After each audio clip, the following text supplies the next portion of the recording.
ನಮಸ್ಕಾರ ಸ್ನೇಹಿತರೆ ಕರ್ನಾಟಕ ರಾಜ್ಯ ಸರ್ಕಾರ ಈಗ BPL ಮತ್ತು ಅಂತ್ಯೋದಯ ರೇಷನ್ ಕಾರ್ಡುಗಳ ಮೂಲಕ ಸರ್ಕಾರದಿಂದ ಉಚಿತವಾಗಿ ಪಡಿತರ ಧಾನ್ಯಗಳನ್ನು ಪಡೆದುಕೊಳ್ಳುತ್ತಿರುವವರಿಗೆ ಒಂದು ಶಾಕಿಂಗ್ ಸುದ್ದಿಯನ್ನು ನೀಡಿದೆ. ರಾಜ್ಯ ಸರ್ಕಾರ ಮತ್ತು ಕೇಂದ್ರ ಸರ್ಕಾರದಿಂದ ನೀಡಲಾಗುವ ಉಚಿತ ಪಡಿತರ ಯೋಜನೆಯ ಲಾಭವನ್ನು ಸಾಕಷ್ಟು ಜನರು ದುರುಪಯೋಗವನ್ನು ಮಾಡಿಕೊಳ್ಳುತ್ತಿದ್ದಾರೆ.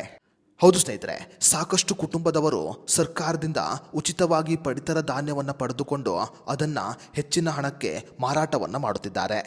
ಕೇಂದ್ರ ಮತ್ತು ರಾಜ್ಯ ಸರ್ಕಾರದಿಂದ ಉಚಿತವಾಗಿ ಅಕ್ಕಿಯನ್ನು ಪಡೆದುಕೊಂಡು ಅದನ್ನು ಹೆಚ್ಚಿನ ಬೆಲೆಗೆ ಸಾಕಷ್ಟು ಜನರು ಮಾರಾಟವನ್ನು ಮಾಡುತ್ತಿದ್ದಾರೆ. ಸದ್ಯ ಸರ್ಕಾರಿ ಯೋಜನೆಯನ್ನು ಜನರು ದುರುಪಯೋಗಪಡಿಸಿಕೊಳ್ಳುತ್ತಿರುವುದು ಈಗ ರಾಜ್ಯ ಸರ್ಕಾರದ ಗಮನಕ್ಕೆ ಬಂದಿದೆ.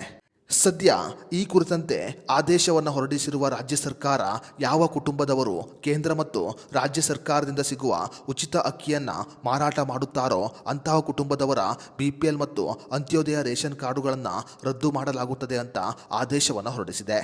ಅಷ್ಟೇ ಮಾತ್ರವಲ್ಲದೆ ರಾಜ್ಯದ ಎಲ್ಲ ನ್ಯಾಯಬೆಲೆ ಅಂಗಡಿಗಳಲ್ಲಿ ಈ ಸುತ್ತೋಲೆ ಪತ್ರವನ್ನು ಅಂಟಿಸಲಾಗಿದೆ.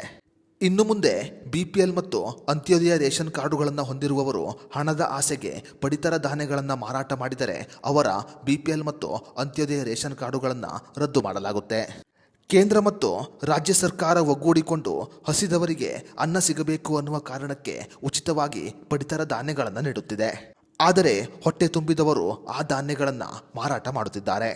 ಇನ್ನು BPL ಮತ್ತು ಅಂತ್ಯೋದಯ ರೇಷನ್ ಕಾರ್ಡುಗಳನ್ನು ಹೊಂದಿರುವವರು ಪಡಿತರ ಧಾನ್ಯಗಳನ್ನು ಮಾರಾಟ ಮಾಡುತ್ತಿದ್ದಾರಾ ಅನ್ನೋದನ್ನು ತಿಳಿದುಕೊಳ್ಳಲು ಅಧಿಕಾರಿಗಳನ್ನು ಕೂಡ ನೇಮಕ ಮಾಡಲಾಗಿದೆ.